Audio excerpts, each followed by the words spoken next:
মায়া ঠিক করেছিল অয়নকে জানাবে যে সে গর্ভবতী, কিন্তু ঠিক তখনই অয়নের গাড়িতে একটি মেয়েদের ডিজাইনের টিস্যু বক্স দেখে মায়া ভুল বুঝলো। ভাবলো অয়ন হয়তো আগেই কোনো সম্পর্কে ছিল বা বিবাহিত।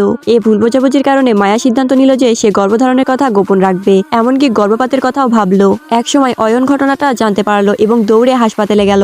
মায়া তখন তার ফ্রেন্ডের সাথে হাসপাতালে যাওয়ার প্রস্তুতি নিচ্ছিল, কিন্তু অয়ন আবার তাকে কাজের অজুহাতে অফিসে ফেরত নিয়ে এলো। কোম্পানিতে ঢোকার পর ভুল করে প্রেগনেন্সি টেস্টের রিপোর্টটা অয়নের চেয়ারে পড়ে গেল। রিপোর্ট দেখে অয়ন বুঝে গেল শিশুটি তারই হতে পারে। এদিকে অয়নের দাদিও গর্ভধারণের কথা জানতে পারলেন। তিনি মায়াকে যাচাই করতে সাফাই কর্মীর ছদ্মবেশে কোম্পানির প্রবেশদ্বারে দাঁড়িয়েছিলেন। সাফাই করার সময় তিনি ভুলে এক অহংকারী লোকের পা মুছে ফেলেন। লোকটি রেগে গিয়ে তাকে লাথি মারে, এতে দাদি খানিকটা অসুস্থ হয়ে পড়েন। ওষুধ নিতে গিয়ে দাদির হাত থেকে বোতল পড়ে যায় এবং আরেক মহিলা সেটিকে লাথি মেরে দূরে ফেলে দেয়। ঠিক তখনই মায়া অফিসে আসে এবং দাদিকে কষ্টে দেখতে পায়। সে দ্রুত তাকে সাহায্য করে, কোম্পানির লাঞ্চে বসায় ও কিছু খাবার দেয়। দাদি মায়ার ব্যবহার দেখে ভাবলেন আমার নাতির পছন্দ খুবই ভালো। কিছুক্ষণ পর সিমরান নামের এক মহিলা একটি প্রাচীন ফুলদানি নিয়ে এসে হঠাৎ পড়ে গিয়ে সেটিকে ভেঙে ফেলে, কিন্তু সে দোষ চাপিয়ে দেয় দাদির ওপর। বলল ফুলদানিটা নাকি অয়নের জন্য উপহার ছিল।